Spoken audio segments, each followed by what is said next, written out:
Halo semuanya, perkenalkan nama saya Putra Bastian Brutu yang bername 102025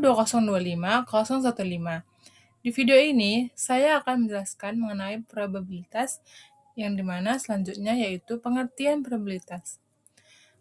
Probabilitas merupakan suatu konsep dalam statistika yang digunakan untuk mengukur tingkat kemungkinan terjadinya suatu peristiwa. Nah, dalam kehidupan sehari-hari, probabilitas sering digunakan untuk membantu pengambilan keputusan berdasarkan ketidakpastian. Nilai probabilitas berkisar antara 0 hingga 1, di mana nilai menunjukkan bahwa suatu peristiwa tidak memungkinkan terjadi. Nah, sedangkan nilai 1 menunjukkan bahwa peristiwa tersebut secara matematis. Probabilitas dapat dihitung menggunakan rumus berikut, yang dimana rumusnya itu PA sama dengan NA per NS. Keterangannya di sini yang dimana PA sama dengan probabilitas terjadinya A, yang NA sama dengan jumlah kejadian yang diinginkan, yang NS sama dengan jumlah seluruh kemungkinan kejadian. Nah, teman-teman selanjutnya itu distribusi probabilitas.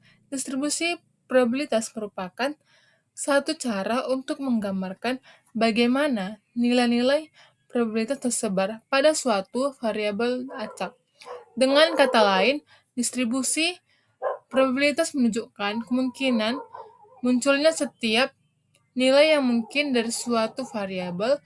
Dalam penelitian kesehatan, distribusi probabilitas sering digunakan untuk menganalisis data pasien, mengidentifikasi pola penyakit, serta menentukan risiko kesehatan.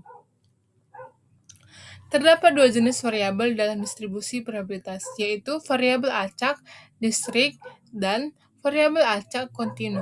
Variabel distrik memiliki nilai yang dapat dihitung satu persatu, sedangkan variabel kontinu memiliki nilai dalam suatu rentang tertentu. Selanjutnya, jenis-jenis distribusi probabilitas.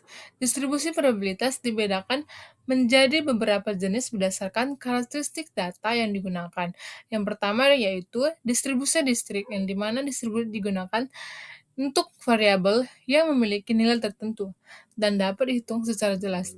Distribusi binomial, nah yang dimana rumusnya itu Px sama dengan N per K, P1, 1 kurang P NK, di mana keterangannya kombinasi yang kedua probabilitas sukses percobaan, dan 1 kurang P atau probabilitas gagal. Nah, selanjutnya yang kedua, distribusi kontinu. Distribusi kontinu digunakan untuk variabel yang memiliki nilai yang dalam rentang tertentu, yang dimana A distribusi normal. Rumusnya yaitu Fs sama dengan 1 per A2NE. Keterangannya di sini yaitu X sama dengan peubah acak normal, nilainya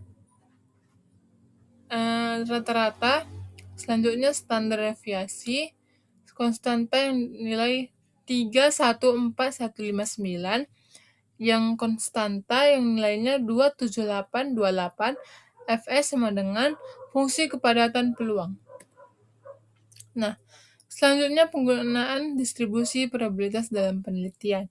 Distribusi probabilitas memiliki peranan penting dalam penelitian karena membantu peneliti memahami pola data dan membuat prediksi yang lebih akurat.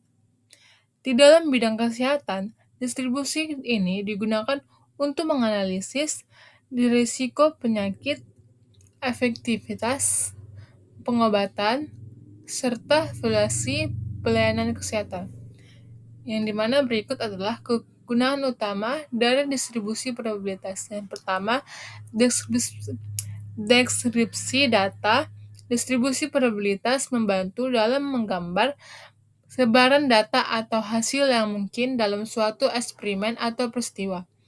Ini memungkinkan kita untuk memahami karakteristik dan pola data dengan lebih baik. Yang kedua, prediksi. Dengan menggunakan distribusi probabilitas yang sesuai, kita dapat membuat prediksi tentang kemungkinan hasil di masa depan. Contohnya adalah memprediksi cuaca berdasarkan data historis.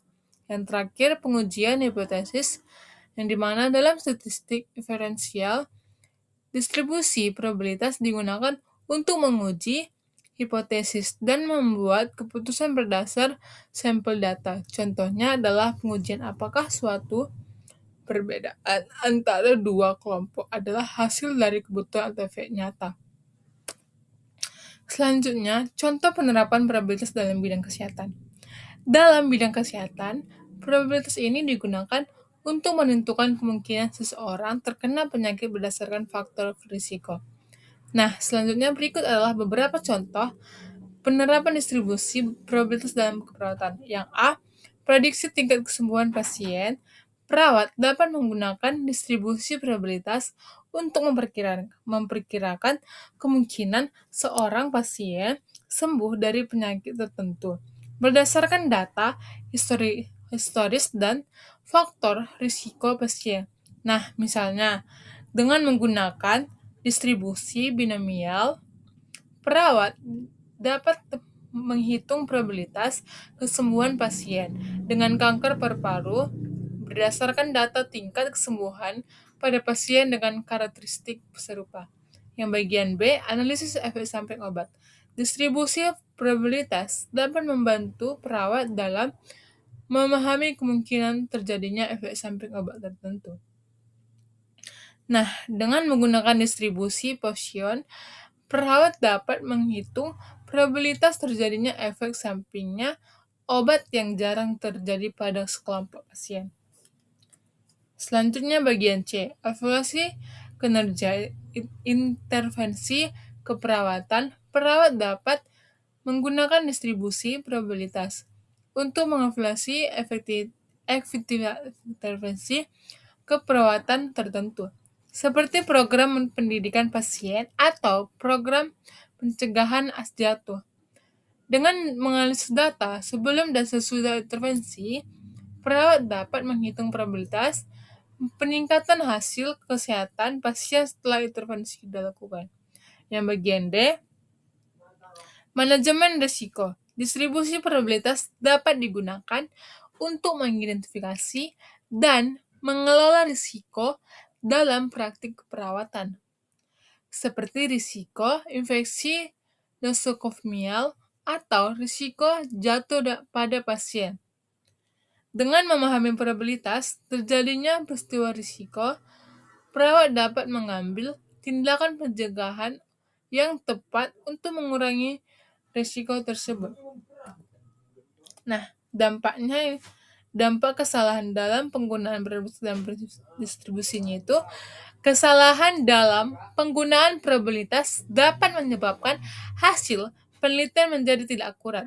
Dampak yang dapat terjadinya antara lain yaitu yang pertama, kesalahan dalam prediksi interpretasi data yang keliru. keliru. Yang ketiga, keputusan yang tidak tepat. Yang keempat, menurunnya validitas penelitian. Nah, teman-teman, selanjutnya saya akan membacakan studi kasus. Nah, di mana studi kasusnya ini, di sebuah rumah sakit terdapat 200 data rekam medis pasien. Dari jumlah tersebut, 80 pasien memiliki riwayat diabetes. Nah, seorang petugas rekam medis mengambil satu data pasien secara acak untuk dianalisis. Petugas ingin mengetahui kemungkinan data yang dipilih merupakan pasien dengan riwayat diabetes. Nah, kesimpulan yang di sini yaitu probabilitas dan distribusi probabilitas tentang pentingnya dalam biostatistika untuk menghitung kemungkinan suatu kejadian. Di dalam bidang kesehatan, konsep ini digunakan untuk analisis data, prediksi risiko, dan pengambilan keputusan. Dengan adanya memahami distribusi binomial, Poisson, normal, dan uniform, mahasiswa dapat menerapkan statistika dengan lebih tepatnya dalam penelitian dan pelayanan kesehatan. Nah, di sini saya akan membacakan soal kasusnya. Yang dimana pertama, di sebuah klinik terdapat 300 data pasien. Sebanyak 120 pasien mengalami anemia. Nah, jika satu data pasien dipilih secara acak, berapakah peluang pasien tersebut mengalami anemia? Yang bagian A 0,2, B 0,3, C 0,4, D 0,5. Nah, di sini jawabannya yaitu bagian C 0,4 yang dimana pembahasannya jumlah pasien anemia ini 120, jumlah seluruh pasiennya 300, rumusnya itu PA sama dengan jumlah kejadian yang diinginkan bagi jumlah seluruh kejadian. PA sama dengan 120 bagi 300, PA sama dengan 0,4. Jadi, jawabannya yang benar adalah C, 0,4. Nah, soal kasus yang kedua. Peluang seorang pasien terlambat datang kontrol adalah 0,3. Jika ada 4 pasien yang dijadwalkan kontrol, berapakah peluang tepat 2 pasien datang terlambat? Yang bagian A 0,2646, yang bagian B 0,4116, yang bagian C 0,5292, D bagi 0,7203. Yang dimana jawabannya yang terdapat A 0,2646, yang dimana pembahasannya diketahui N sama dengan 4, X sama dengan 2, P sama dengan 0,3, Q sama dengan 0,7. Yang dimana menggunakan rumus binomial. P2 sama dengan 6 kali 0,3 kuadrat sekali 0,7 kuadrat. Yang dimana langkah perhitungannya yaitu 0,3 kuadrat sama dengan 0,09, 0,7 kuadrat sama dengan 0,49. 6 kali. Nah, selanjutnya 6 kali 0,09 kali 0,49, jadi hasilnya yaitu 0,246. Jadi hasilnya itu 0,2646. Jadi yang benar adalah jawabannya A. Nah, soal yang ketiga. Rata-rata terjadi 2 pasien gawat darurat setiap malam di sebuah rumah sakit.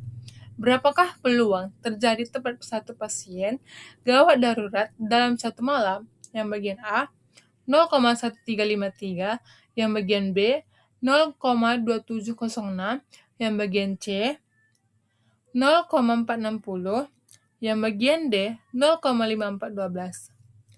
Nah, di sini jawabannya yaitu bagian B 0,2706, yang dimana pembahasannya diketahui lambda sama dengan 2, X sama dengan 1, yang dimana menggunakan rumus Poisson, PS sama dengan E minus kuadrat sama kali 2 kuadrat 1 langkah perhitungan, E minus kuadrat sama dengan 0,1353 kali 2 kuadrat sama dengan 2. 0,1353 kali 2, jadi hasilnya 0,2706. Jadi hasilnya jawabannya itu bagian B ya. Dan sekian dari video saya. Terima kasih.